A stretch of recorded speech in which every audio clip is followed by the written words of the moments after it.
வணக்கம். ஜனவரி 2ஆம் தேதி இன்னைக்கான 2வது பதிவு. பங்குச்சந்தையில் நடந்த சில விஷயங்களை விரைவாக பார்க்கலாம். முக்கியமான தகவல், நான் செபி ரெஜிஸ்டர்ட் அட்வைசர் கிடையாது. நம்ம சேனல்ல இருந்து எப்போதுமே ஸ்டாக் ரெக்கமெண்டேஷன்ஸ் கிடையாது. யூடியூப் சேனல் மட்டும் இல்லைங்க, மற்ற சோஷியல் மீடியா பிளாட்ஃபார்மான இன்ஸ்டாகிராம், வாட்ஸ்அப், டெலிகிராம்ல இருந்து கூட நாம ஸ்டாக் ரெக்கமெண்டேஷன்ஸ் வழங்குவதில்லை. மேலும் பணத்தை வாங்கிட்டு எந்த சேவையும் வழங்குவது இல்லை. பல போலியான குரூப் இயங்கிட்டு இருக்கு. தயவு செய்து ஜாகிரதையாக இருங்க. இந்த வீடியோவில் காட்டக்கூடிய அனைத்து கம்பெனிகளும் வெறும் இன்ஃபர்மேஷனல் பர்பஸ்க்காக மட்டுமே முதலீடு செய்யுங்கன்னு சொல்கிற வீடியோ கிடையாது. எந்த ஒரு முதலீட்லையும் ரிஸ்க் இருக்கும். ரிஸ்க் புரியாமல் இன்வெஸ்ட் செய்யாதீங்க. ரிஸ்க் புரியலன்னா தயவு செய்து இன்வெஸ்ட்மெண்ட்டை தவிர்த்துருங்க. நம்ம ருபி டிரைவர் சேனலை ஆதரிக்கிற அனைத்து நல்ல உள்ளங்களுக்கும் நன்றி. இன்றைக்கி நம்ம மார்க்கெட் ஓப்பன் ஆகிறதுக்கு முன்னாடி உலக மார்க்கெட்ஸ் எப்படி இருந்ததுன்னு பார்க்கும்போது யூஎஸ் மார்க்கெட்ஸ் மற்றும் யூரோப்பியன் மார்க்கெட்ஸ் நேற்று விடுமுறையாகத்தான் இருந்தது, நியூ இயரை முன்னிட்டு. இன்றைக்கி நம்ம மார்க்கெட் ஓப்பன் ஆகிறதுக்கு முன்னாடி ஏஷியன் மார்க்கெட்ஸ் எப்படி இருக்குன்னு பார்க்கும்போது பெரும்பாலும் ரெட்டில் தான் ட்ரேட் ஆகிட்டு இருந்தது. குறிப்பாக கிஃப்ட் நிஃப்டி ஃப்ளாட்டாக ட்ரேட் ஆகிட்டு இருந்தது. நம்ம மார்க்கெட் ஓப்பன் ஆகிறதுக்கு முன்னாடி எடுத்த ஸ்க்ரீன்ஷாட் இது. சில இண்டிவிஜுவல் ஸ்டாக்ஸ் மற்றும் செய்திகள் விரைவாக பார்க்கலாம். Japan earthquake update CNBC TV 18 கிடைத்தது. 6 பேர் உயிரிழந்திருக்கிறாங்க அப்படின்றது உறுதி செய்யப்பட்டிருக்கு. ஆனால் இன்னும் எண்ணிக்கை அதிகரிப்பதற்கான வாய்ப்பு இருக்குன்னு சொல்லியிருக்கிறாங்க. பெரிய அளவில் சேதமும் ஏற்பட்டிருப்பதாக சொல்லியிருக்கிறாங்க சிஎன்பிசி டிவி 18 செய்தியில். அதே நேரத்தில் அவங்களுடைய நியூக்ளியர் பவர் பிளான்ஸில் எந்த பாதிப்பும் கிடையாதுன்ற அப்டேட். அவங்க சுனாமிக்கான அவங்களுடைய வார்னிங்கை இப்போ டவுன்கிரேட் பண்ணியிருப்பதாகவும் சொல்லியிருக்கிறாங்க சிஎன்பிசி டிவி 18 செய்தியில். இந்தியன் ஸ்டாக் மார்க்கெட்டை குறிவைக்க வேண்டும் அப்படின்னு காலிஸ்தான் தீவிரவாத அமைப்பை சார்ந்த குர்பத்வந்த் சிங் பன்னான் சொல்லியிருக்கிறாருன்னு பிஸ்னஸ் டுடேல தகவல். அதாவது இந்தியன் ஷேர் மார்க்கெட்டில் அனைத்து ஷேர்ஸையும் விற்பனை செய்து அது வழியாக கிடைக்கக்கூடிய பணத்தை யூஎஸ் மார்க்கெட்டில் முதலீடு செய்ய வேண்டும்ன்ற அழைப்பு விடுத்திருக்கிறாரு அவருன்னு பிஸ்னஸ் டுடேல தகவல் சொல்லியிருக்கிறாங்க. இந்திய அரசு வின்ஃபால் ப்ராஃபிட் டேக்ஸ் சிலதை ஏற்றி இருக்கிறாங்க. தகவல் நம்ம கிடைத்தது சிஎன்பிசி டிவி 18 2 வாரத்திற்கு ஒரு முறை இதில் மாற்றம் கொண்டு வந்துட்டு இருக்காங்க. இந்த வின்ஃபால் டேக்ஸில் குரூடுடைய வின்ஃபால் டேக்ஸை உயர்த்தி இருக்கிறாங்க. 2300 ரூபாயாக உயர்த்தி இருக்கிறாங்க ஒரு டன்னுக்கு. முன்ன 1300 ரூபாயாக இருந்தது ஒரு டன்னுக்கு. ஆனால் டீசலுடைய விலைக்கு அவங்க குறைச்சிருக்கிறாங்க இந்த வின்ஃபால் டேக்ஸை. 0.5 ரூபாயாக இருந்தது ஒரு லிட்டருக்கு, அது 0 மாற்றிருக்கிறாங்க. அதே போல் ஏவியேஷன் டர்பைன் ஃபியூவல் வந்து 1 ரூபாய் இருந்தது ஒரு லிட்டருக்கு, அதை இப்போ 0 மாற்றிருக்கிறாங்க. பெட்ரோலுடைய ஏற்றுமதிக்கு முன்னே இருந்தது அப்படியே விட்டுருக்காங்க, 0 இருந்தது, அதை அப்படியே விட்டுருக்காங்க. இந்த வின்ஃபால் டாக்ஸை அரசு முதல் முறையாக அறிமுகம் செய்தது ஜூலை 2022. அதற்கு பிறகு 2 வாரத்துக்கு ஒரு முறை அவங்க இதை மாற்றிக்கிட்டே வராங்க அப்படின்றது குறிப்பிடத்தக்கது. ஐஎம்டி ஜனவரி, பிப்ரவரி, மார்ச் மாதத்திற்கான மழை எப்படி இருக்குன்ற அப்டேட் வெளியிட்டிருக்கிறாங்க. ஐஎம்டி இந்தியா மெட்ராலஜிக்கல் டிபார்ட்மெண்ட் எப்பவுமே இருக்கக்கூடிய மழையை காட்டிலும் அதிகமாகத்தான் இருக்கும்ன்ற எதிர்பார்ப்புன்னு சொல்லியிருக்கிறாங்க. ஐஎம்டி இது பொதுவாக வட மாநிலத்தில் சொல்லியிருக்கிறாங்கன்னு நினைக்கிறாங்க, நம்ம நாட்டுடைய வட மாநிலத்தில். இதனால் கோதுமை சாகுபடி எந்த பாதிப்பும் இருக்காதுன்னு சொல்லியிருக்கிறாங்க. தகவல் நமக்கு கிடைத்தது சிஎன்பிசி டிவி 18 ரெட்சி தாக்குதல் குறித்தான அப்டேட் சிஎன்பிசி டிவி 18 கிடைத்தது. சில தினங்களுக்கு முன்னாடி நம்ம செய்தி பார்த்துருந்தோங்க. சரக்கு கப்பல் மீண்டும் தாக்குதலுக்கு உள்ளானது. அதற்கு அப்புறம் சில சரக்கு கப்பலுடைய சேவையை நிறுத்தி வைத்திருக்கிறாங்க. யூஎஸ் கடற்படை உள்ள வந்திருக்கிறாங்க. அவங்க பதிலுக்கு தாக்குதல் நடத்தி இருக்கிறாங்க அந்த அமைப்பு மீது என்ற தகவல் எல்லாமே பார்த்துருந்தோம். இப்போ என்ன அப்டேட் சிஎன்பிசி டிவி 18 கொடுத்துருக்காங்கன்னா, ஈரானுடைய போர் கப்பல் அந்த இடத்துக்கு போகுது. ஈரானுக்கும் யூஎஸ்ஏ இடையே பிரச்சனை இப்போ வருமா அப்படின்ற ஐயம் எழுந்திருப்பதாக சொல்லியிருக்கிறாங்க. அதே சிஎன்பிசி டிவி 18 செய்தியில். வெங்காய ஏற்றுமதி தடையை மத்திய அரசு நீக்குவதற்கான வாய்ப்பு உள்ளதாக எக்கனாமிக் டைம்ஸில் தகவல் சொல்லியிருக்கிறாங்க. விலை கீழே போயிருக்கு, அதுதான் முக்கிய காரணமாக சொல்லியிருக்கிறாங்க. சப்ளை அதிகரிச்சிருக்கு. இப்போ விலை வந்து 1500 ரூபாயாக வந்திருக்கு ஒரு குவிண்டாலுக்கு. முன்னே 1870 இருந்தது. ஸோ விலை குறைஞ்சதுனால வெங்காயத்துடைய ஏற்றுமதி தடையை அரசு நீக்குவாங்கன்ற எதிர்பார்ப்பு. டிசம்பர் 8ஆம் தேதி இந்த தடையை கொண்டு வந்திருந்தாங்க மத்திய அரசு. இப்போ அதை நீக்குவாங்கன்ற எதிர்பார்ப்பு இருக்குன்னு எக்கனாமிக் டைம்ஸில் தகவல். சிஎன்பிசி டிவி 18 சில வல்லுநர்களிடையே கருத்து கணிப்பு நடத்தியிருக்கிறாங்க. இந்தியாவுடைய ஜிடிபி எவ்வளவு இருக்கும் நிதியாண்டு 2025? 60 பேர் என்ன சொல்லியிருக்கிறாங்கன்னா, இந்தியாவுடைய ஜிடிபி 2025 6.2% மற்றும் 6.4% இடையே இருப்பதற்கான வாய்ப்பு இருக்கு. 30% வல்லுநர்கள் என்ன கருதுறாங்கன்னா, ஜிடிபி 7% எட்டுவதற்கான வாய்ப்பு இருக்குன்னு சொல்லியிருக்கிறாங்க. இது நிதியாண்டு 2025க்கானது.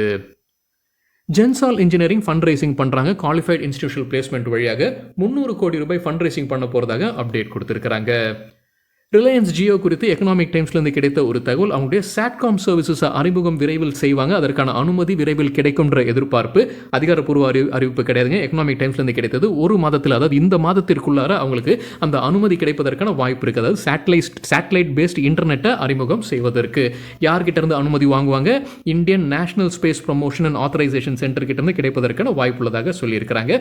ஜியோ பிளாட்ஃபார்ம் மற்றும் லக்சம்பர்கை சார்ந்த எஸ்சிஎஸ் நிறுவனம் இவங்க தான் அந்த ஜாயிண்ட் வெஞ்சராக இங்கே கொண்டு வந்திருக்கிறாங்க. இந்த சேட்டலைட் பேஸ்ட் இன்டர்நெட்டை அறிமுகம் செய்வதற்கு 51% இந்த ஜாயிண்ட் வெஞ்சரில் ஜியோ பிளாட்ஃபார்ம்ஸ் கைவசம் இருக்கும். அதே எக்கனாமிக் டைம் செய்தியில் சொல்லியிருக்கிறாங்க. காட்ரேஜ் ப்ராப்பர்ட்டிஸ் குறித்து நேற்று நம்ம ஒரு செய்தி பார்த்துருந்தோங்க. யஷ்வந்த்பூர் பெங்களூருல அவங்க நிலம் வாங்கியிருக்கிறாங்கன்ற தகவல் நம்ம பார்த்துருந்தோம். 4 ஏக்கர் நிலம். இப்போ கூடுதலான அப்டேட் அவங்க ப்ரெஸ் ரிலீஸ் வெளியிட்டிருக்கிறாங்க.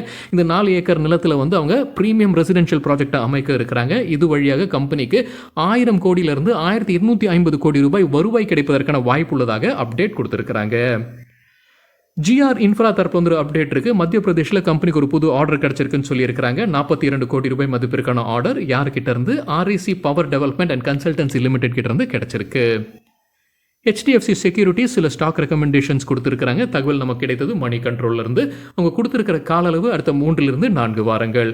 ஓரியன் சிமெண்ட்டுக்கு பை ரேட்டிங் டார்கெட் 284 300, 14% லாபம் கிடைப்பதற்கான வாய்ப்பு, ஸ்டாப் லாஸ் 243. ஸ்டார் சிமெண்ட்டுக்கு பை ரேட்டிங் எதிர்பார்க்கிற டார்கெட் 190 205, 16% லாபம் கிடைப்பதற்கான வாய்ப்பு, ஸ்டாப் லாஸ் 166. என்ன காரணம் சொல்லியிருக்கிறாங்க? வீக்லி சார்ட்ல சிமெட்ரிக்கல் ட்ரையாங்கிள் பிரேக் அவுட் நடந்திருப்பதாக சொல்லியிருக்கிறாங்க. சிமெட்ரிக்கல் ட்ரையாங்கிள் பேட்டர்ன் குறித்து நம்ம வேறொரு வீடியோவில் டீட்டெயில்டாக பேசியிருக்கோம். அந்த வீடியோட லிங்க் இந்த வீடியோட டிஸ்கிரிப்ஷனில் இருக்கு. ஜுவாரி ஆக்ரோ கெமிக்கல்ஸ்க்கு பை ரேட்டிங் கொடுத்துருக்காங்க. எதிர்பார்க்குற டார்கெட் 215 227, ஸ்டாப் லாஸ் 180, 15% லாபம் கிடைப்பதற்கான வாய்ப்பு இருக்கு. Neo trader and growth avenues உடைய நிறுவனர் CK நாராயணன் ஆட்டோ செக்டர் மற்றும் ரயில் செக்டரில் அவருக்கு பிடித்த ஸ்டாக்ஸ் உடைய பட்டியலை வெளியிட்டிருக்கிறாரு. தகவல் நமக்கு கிடைத்தது NDTV-லிருந்து. ஆட்டோ ஸ்டாக்ஸில் அவருக்கு பிடித்தது Bajaj auto, hero MotoCorp, Eicher motors, TVS motors மற்றும் டாடா மோட்டர்ஸ். இது அனைத்தையும் சொன்னதற்கு பிறகு அவர் இன்னொரு அப்டேட்டும் கொடுக்குறாரு. அவருக்கு இப்போ ஃபோக்கஸில் இருக்கிறது 2 வீலர் ஸ்டாக்ஸ் தான், 4 வீலர் ஸ்டாக்ஸ் இப்போதைக்கு அவர் ஃபோக்கஸில் கிடையாதுன்ற அப்டேட்டும் வெளியிட்டிருக்கிறாரு. ரயில்வே ஸ்டாக்ஸில் அவருக்கு பிடித்தது வந்து ரெயில்டெல் கார்பரேஷன் ஆஃப் இந்தியான்னு அப்டேட் கொடுத்துருக்கிறாரு CK நாராயணன். பாரதி ஏர்டெல் தரப்புல வந்து ஒரு அப்டேட் இருக்கு. கம்பெனி ஒரு புது முதலீடு செய்கிறாங்க. பாரதி ஏர்டெல் சர்வீசஸ் வழியாகத்தான் இந்த முதலீடு. 49.45 லட்சம் ஷேர்ஸ் அல்லது 97% ஸ்டேக் வாங்குறாங்க பீட்டல் டெலிடெக் என்ற நிறுவனத்தில். இந்த பீட்டல் டெலிடெக் என்ற நிறுவனம் பாரதி குரூப்புடைய மற்றொரு கம்பெனி. ஸோ அதில் 97% ஸ்டேக்கை பாரதி ஏர்டெல் வாங்குறாங்க அவங்களுடைய சப்சிடரி வழியாக. 669 கோடி ரூபாய் இதற்காக செலவு செய்கிறாங்க. எக்கனாமிக் டைம்ஸில் சில புரோக்கிங் கம்பெனி சில ஸ்டாக் ரெக்கமெண்டேஷன்ஸ் கொடுத்துருக்காங்க. LKP செக்யூரிட்டிஸோட பரிந்துரைகளில் டாடா ஸ்டீலுக்கு buy rating target 148 153, stop loss 135. IRFC Indian railway finance கார்பரேஷனுக்கு buy rating target 111, stop loss 96. Bonanza போர்ட்ஃபோலியோடைய பரிந்துரைகளில் குஜராத் பிபாவ் போர்ட்டுக்கு பை ரேட்டிங் எதிர்பார்க்குற target 164, stop loss 143. Alkyl amines கெமிக்கல்ஸ்க்கு பை ரேட்டிங் எதிர்பார்க்கிற டார்கெட் 2900 ரூபாய், ஸ்டாப் லாஸ் 2600.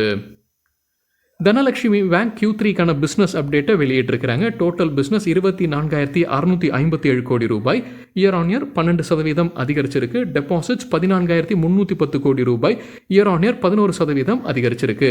அட்வான்சஸ் 10,347 கோடி ரூபாய், இயர் ஆன் இயர் 12% அதிகரிச்சிருக்கு.